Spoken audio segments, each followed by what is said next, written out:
Today on the podcast, we're talking about those three dreaded words we all hate to hear, mom or dad. I'm bored. We'll tell you why it actually might be a good thing and what you can do about it.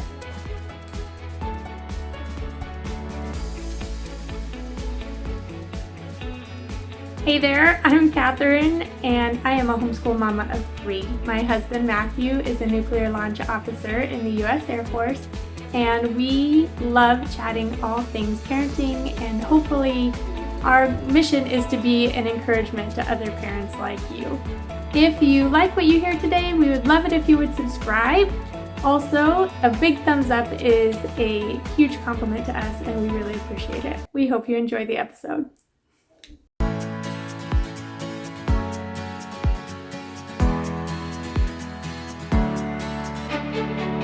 Hey there, welcome to Our Nuclear Family, a podcast for fueling your parenting reactor and bringing child-rearing encouragement to critical mass.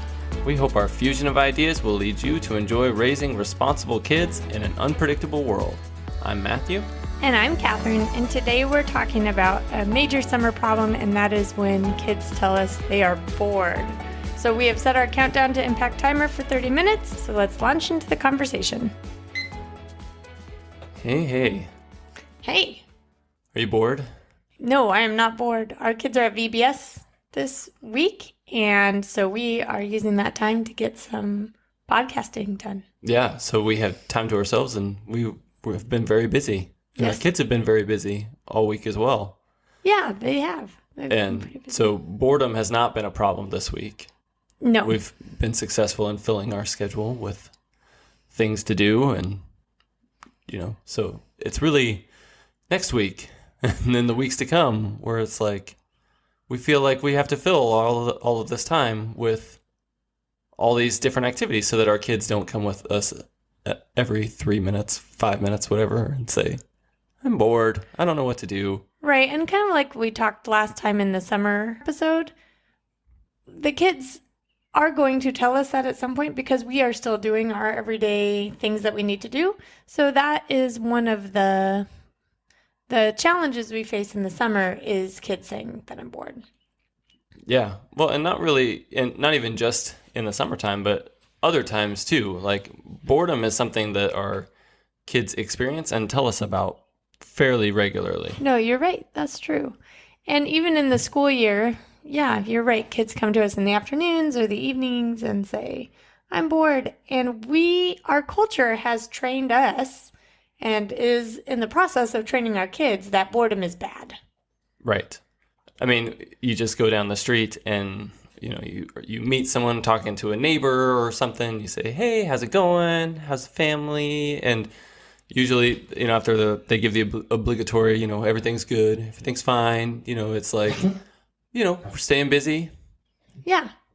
And we say it with kind of this sense of not just acceptance, but with pride also. Yeah, a little bit of pride and definitely a sense of expectation. Like, we're not caught off guard when someone says, yeah, we're just staying busy, And sometimes we'll even ask that, like, how are you doing? You staying busy? Right. And as we were talking about this the other day, we both went, why? Why do we value this? That doesn't really make sense, right? Because it's also kind of a newer thing in our culture that it's valuable to be busy. Right. And we all I think we have this sense that downtime is good, and that it's important to take a step away. Yeah, we value vacations. Vacations for sure. And, thank goodness for the weekends, TGIF, because the weekend's here and now we can relax. But a lot of times that ends up being just relax. Yeah. Doing different things, not work, not work-related things, but other things. And right. It's really interesting to think about why that might be. And I think that part of it is, we have a very achievement-oriented society, and I think it's exacerbated a little bit by social media, where you get, you see people doing things all the time, Right. That is what social media is. Right. It's a catalog of all the things that we've you're done. doing and have Right. done. And it's not a bad thing to have experiences and do fun things. I think that's really good. But I also think we are losing the art of being bored and the art of giving ourselves and our kids downtime. And that is a major problem. Right, because we put a lot of effort and a lot of we want to expose our kids to a lot of different things and a lot of different activities. We want them to be well-rounded, right? That's like the marquee goal. Like I want to have a well-rounded kid, and a happy kid, right? Yeah. So if they want to do taekwondo and music and soccer and art class, exactly. Like we want to be able to give them those opportunities so that, if they grow up to be like some ninja painter working for the CIA and plays, professional soccer on the side. Undercover, of course. Yeah. Yeah, they're well prepared for that. Right.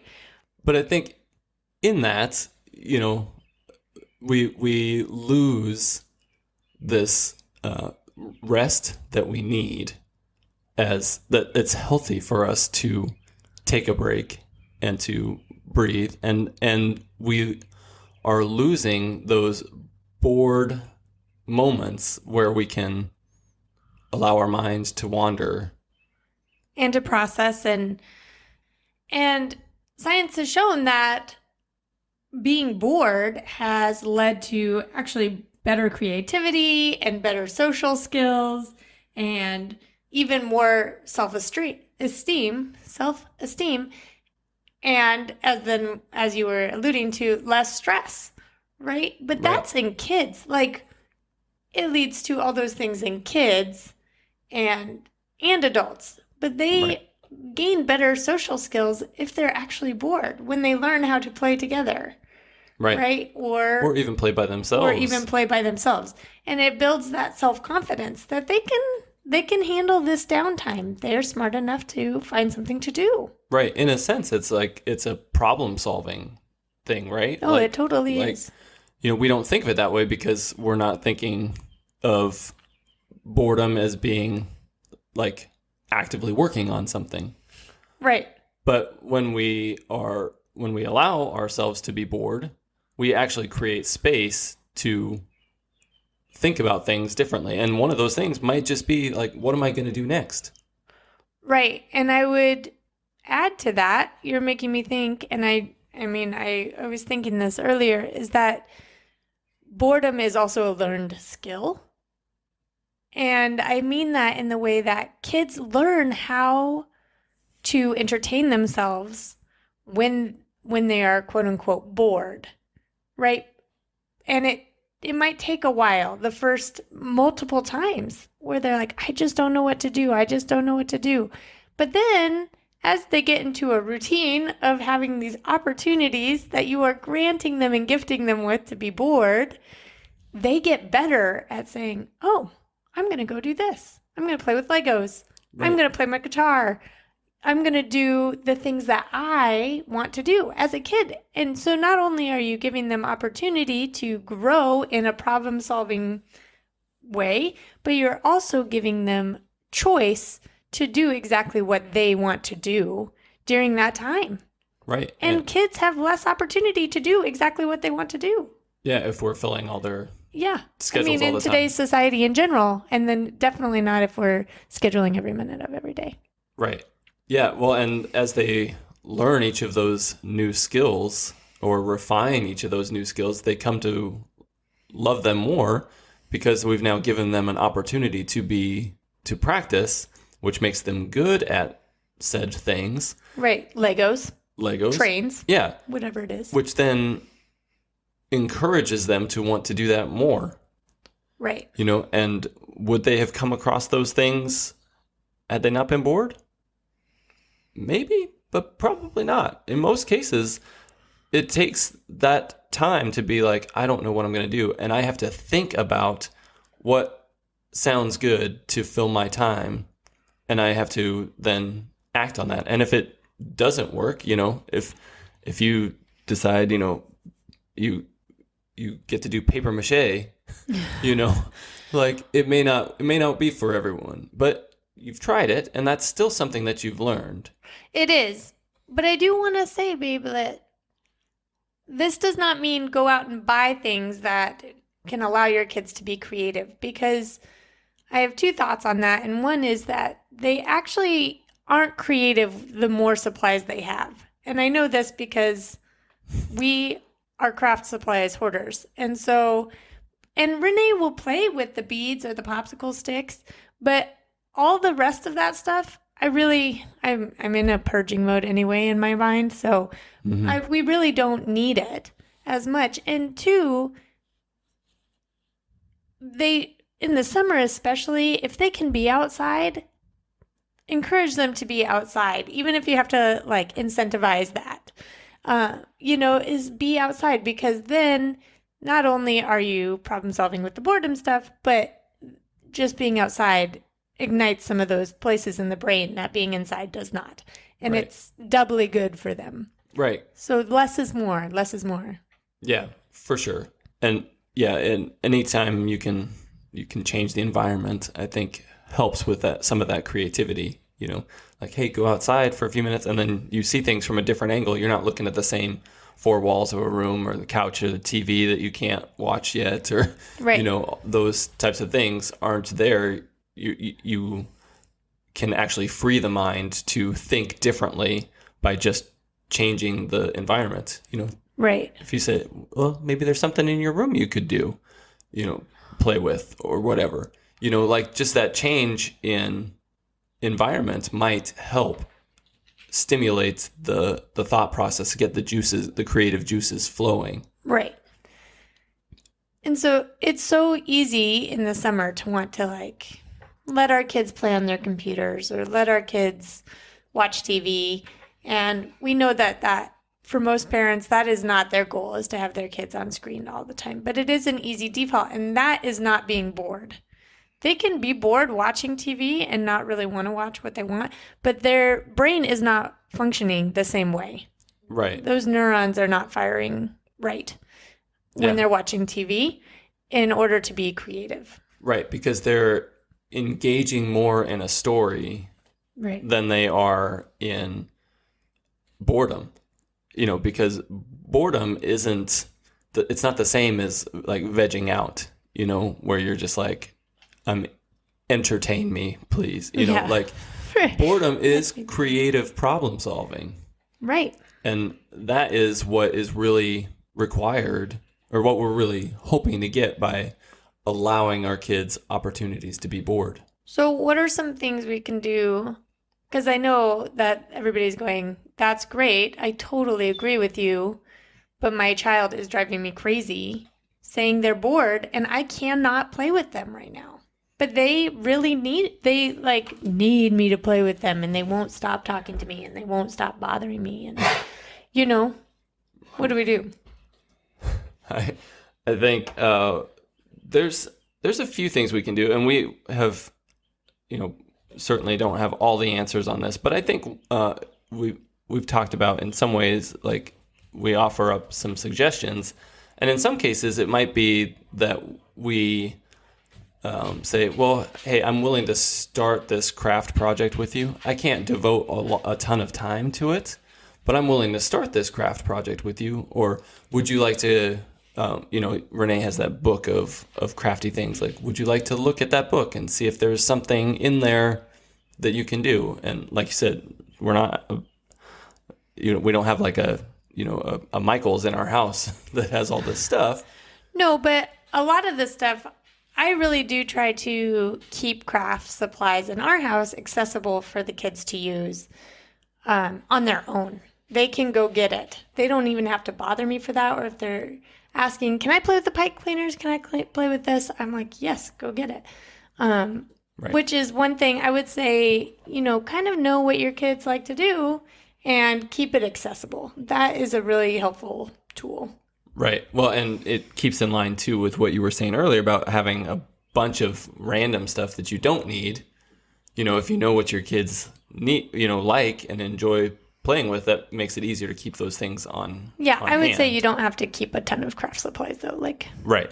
pipe cleaners, glue, Right. beads. Exactly. Yeah. That's my point, is it's not like excessive, like we have this, again, like this huge supply of things, because that doesn't, our kids don't enjoy some of those things. Well, and it's overwhelming. It goes with that overscheduling. There's also the decision fatigue, right? The more options that they have all the time, the more decision fatigue they can get from those options. And then it's kind of like when we feel like we have too much to do and we kind of start spinning in circles, or the house is too messy and you don't know where to start.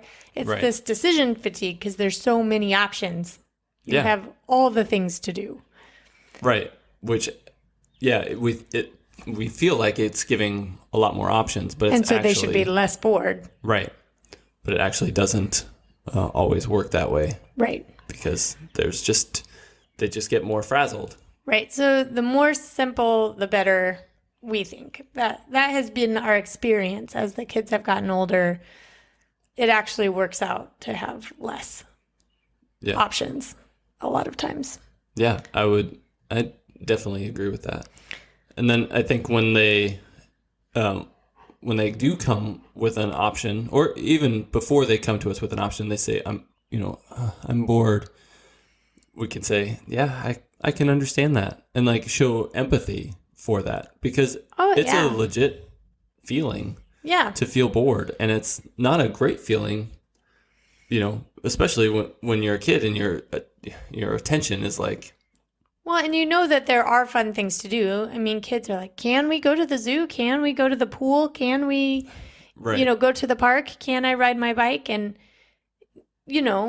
depending on where you live, maybe they can ride their bike. But here with us, they can't ride it by themselves in the front yard yet. We're not there. So it's like, well, sorry, you can't. But you can go jump on the trampoline or practice your guitar or... Right, and providing some options definitely helps with kind of that happiness. And then if they, inevitably they go, I don't want to do that. And you're like, I totally understand. The good news is I know you're smart enough to figure it out. Right. The other thing I have found helpful is to kind of put a end time, sort of. And for example, yesterday in the morning, I really needed to get work done, but we had already planned to go to the pool with some friends in the afternoon. And so I said, I really need to get work done. I can't engage with you, a lot right now. I can't play. But at 12:30, we're going to the pool, and that will be really fun right after lunch. So, play till then, and then we'll go to the pool. And so he knows it's not, or they know that it's not all day. Right. Necessarily. Yeah, they know that they don't have to figure a way to entertain themselves for the rest of the day.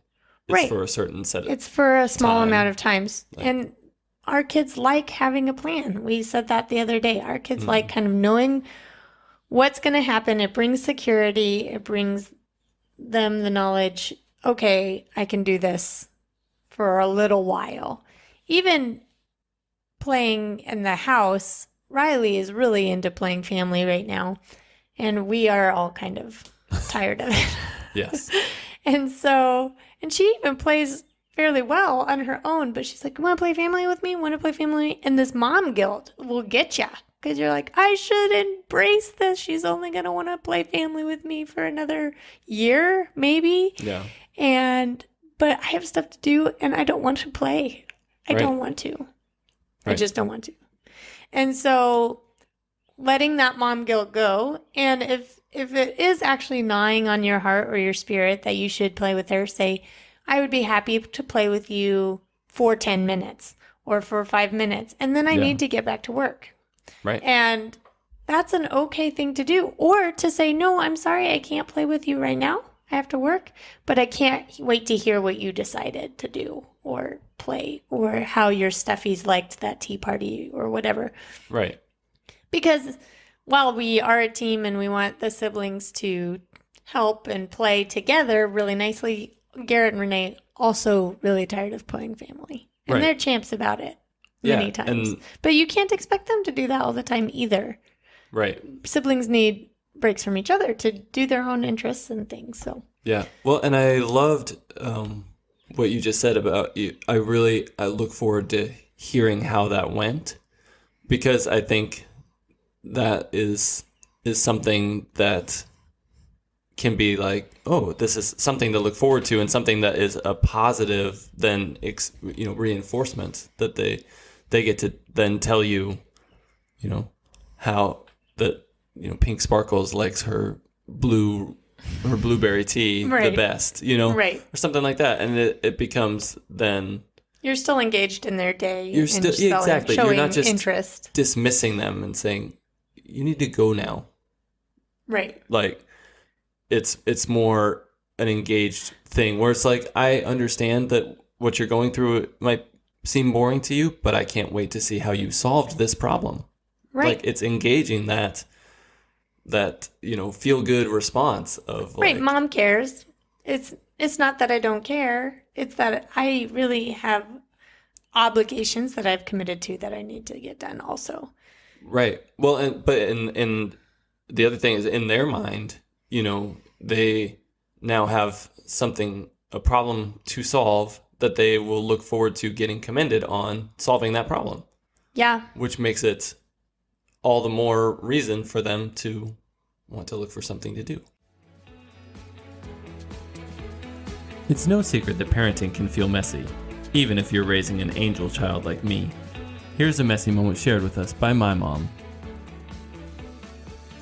Imagine a cold Colorado morning when all you need to do is run outside to the little patio area of your condominium, clean up after your dog a little bit, and rush back in. So I did that, stepped out wearing little more than my bathrobe and some slippers, slid the patio door behind me so that my 2-year-old would not be cold.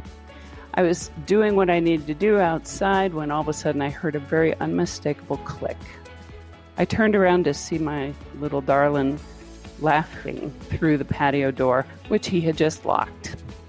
I knew the front door was locked, and this was long before cell phones. I knew I had no way to get back in the house except through that door. So we chattered through the glass a little bit, and I remember him giggling. I don't usually recommend bribery as a parenting skill, but every once in a while it will get you back inside.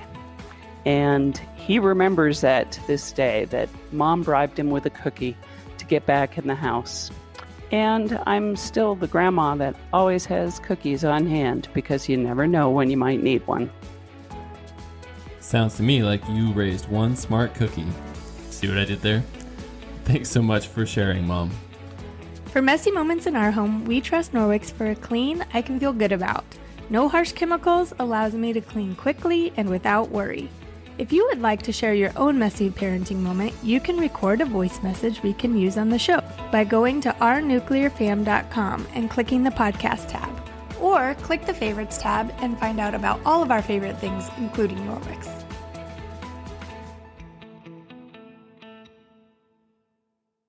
Don't you think that's another reason we pride ourselves on being busy, is because we want to get accolades for, like, pat on the back, you're doing such good things. You're doing absolutely. So much good stuff. No, I think that's one of the core reasons why we want to fill our schedules all the time, is because we want that pat on the back. And not only that, but like productivity, we can measure that. Yeah. No, that's true. We can say, oh, you did all of these things. Like boredom, you can't really measure. Right. I'm a checklist person. I like checking the box on all the things that I had to do today. Yeah. And there's not a lot of, unless I put a boredom box, which sounds awesome, kind of. On your checklist? On my checklist. Put that check in the box. I sat quietly for 30 minutes today. But it's not commendable. Right. Or measurable, like you said. Right. Like if you do that at your job and you're like, I sat at my desk for 30 minutes and did nothing but think or be bored. Which is actually great for your you could actually solve a solving. lot of your business's Oh my gosh, problems, so good. or your house's problems, or But if you say that, it's not it's like that sounds like a waste of time. right. I'm paying Like, you for what? You definitely could have been doing something during that time. Right. But even your mom's company, back in the day, they had games or whatever where you could take a break and like do something, which I know is slightly different. Like that's breaking up the monotony and it's not being bored. It's a little different, but it's all about resetting your brain for problem solving, right? And for working through emotions. That's the other thing boredom does for kids really well, because we live in a fast-paced world with lots of things to process and do. And when we keep our kids going all the time, which we are definitely guilty of also, it doesn't give their minds time to work through different emotions that they're going through and having. Right. And this is just coming to me now, but maybe that's why kids then go to their parents at 10 o'clock at night with all the emotion and all the thoughts, is because they've had no time to process that. That's the first downtime they've had all day. Or that nighttime philosopher time where they're like coming to you and being like, what's heaven like? And you're like, I am so tired. I cannot have this philosophical conversation with you right now. Right. Garrett's the other day, he had talked about it with a friend when we were at the botanical gardens, and then he remembered that he talked to a friend about it late at night, and he goes, Mom, does time have an end? And if so, when is it? And I was like, oh my gosh. I'll get back to you on that in the morning. I cannot do this at 10 at night. And our kids don't usually stay up till 10 o'clock at night unless they're talking to us. Yes. So, which is great. I mean, I don't want to turn down my kid, but at the same time, did I give my kid time to process that today? Right. Or were we really busy? Or were we just so jam-packed with activities that never even had a break to revisit this really amazing thing? Right. And I think that's, I know that I've heard it from somewhere. I wish I could remember where, but like a lot of that with adults and social media all the time. Like we used to just sit and, ponder the mysteries of the universe. And now when we have a free time to sit, we pull out the phones and we go scroll through the social media, which, like we said before, is vegging out, but it's not boredom. Right.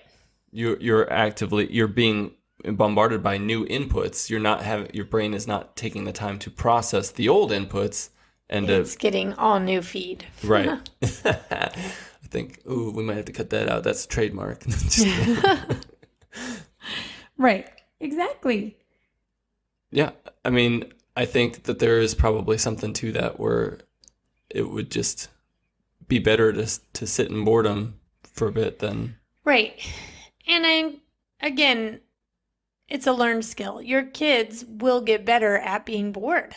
Right. And I would challenge you, it'd be interesting to know, one, how you guys handle boredom, you listening out there when your kids are bored, or do you have some key phrases that you tell them when they're bored? And two, it would be interesting. I wonder how we could track it almost, like how long it takes your kids to get into, the scientist in me is coming out. How long does it take from the time that your kid says they're bored or, where it's downtime to find something to do? And I would bet that the more they have the chance to be bored, the less time it takes for them to get engaged in something. Yeah. I mean, I think that would be a good hypothesis to test. Yeah. But who has time?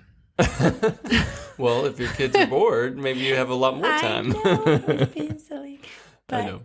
But it's, we've talked about some different things, different techniques, and it reminded me of the other day, Garrett said he was so bored, and I really just wanted, I was working on dinner. I was like, I can't help anything. I can't help you right now. You're going to have to find something to do. It's too hot to play on the trampoline. It has been really hot here. All of these things. Like he legitimately had tried all the different options available to him, or, not all, but most of the different options available to him. And I was like, well, why don't you go play solitaire? And he's like, what's solitaire? And I was like, well, let me show you. And so, which did take it took a few minutes, yeah. But he's 10. He caught on pretty quick. Exactly. So laid out the cards, said, kind of showed him the rules, played through a little bit, and now he has something that he can do if he gets bored, and all he needs is a deck of cards. And during that time, because the deck of cards had airplanes on it, he was like remembering things that we had seen at the museum that we had been to, a week and a half or so before. Yeah. And, his brain was starting to make connections, like in the moment, like as it was happening. And then he would come and report while I was, working on dinner, and it was just a really fun time. And then he ended up teaching his sister Renee how to play as well. Right, which is really good because she's our big game player, and that it's like her family. Like, you want to play a game? And we're like, no, I don't right now. Right. And so she's like, this is great because I can play a game by myself. Right. And it ended up being a totally awesome thing. And it did take some time up front, and there might be some crafts that might take some time and involvement up front. But then we're lucky that our kids are old enough that they can actually do a lot of those things on their own. Yeah. And the boredom buster is just so beneficial. Yeah, I do remember when they were really little, though, the boredom kind of looked a little bit differently. It's a little bit harder for them to play on their own. But some things that really helped me is I would get started on like painting or with crayons or markers. I would just get out crayons and markers and paper and put them out, and I would start coloring without saying anything. Mm-hmm. And they'd be like, what are you doing? Or a coloring book. Like those things that are still awesome. Get out a coloring book. What are you doing? Can I color too? And they would start coloring, and they would get so immersed in coloring or doing a little painting or whatever it was that they were doing that I could then like sneak away and get the things because they were coloring, and it usually was at the kitchen table, and I was usually doing something in the kitchen anyway. That was really great for when I knew dinner time was going to be starting, where I had to prep dinner or whatever. And then water, like filling little pots and pans with water and putting a tablecloth down. That was right. And like measuring spoons. Man, that kept them occupied for so long, and it was slightly messy, but totally worth it. Yeah, and if it's not too hot outside, you can do that. But I know our countdown to impact timer has gone off. I know our timer's gone off. So 2 things. 1, let your kids be bored this summer. It's really good for their brain. Mm-hmm. And 2, I'm going to challenge myself, and I challenge you and all you parents to, can you let your brains be bored this summer a little bit? Like having intentional time for your brain also to process and be bored. So for sure. All right, guys. Well, good luck. Don't forget to subscribe if you haven't already. And rate and share. Yeah, rating, sharing, and leaving a review. We read everyone, and they mean a lot, and they really help our podcast to grow and expand and reach other people with encouragement. Yeah, and if you have ideas for us or stuff you want to share to us, you can go to ournuclearfam.com or email us at ournuclearfam@gmail.com. Or find us on Instagram. And we'd love to hear from you, no matter what medium you choose. Yep. See you later.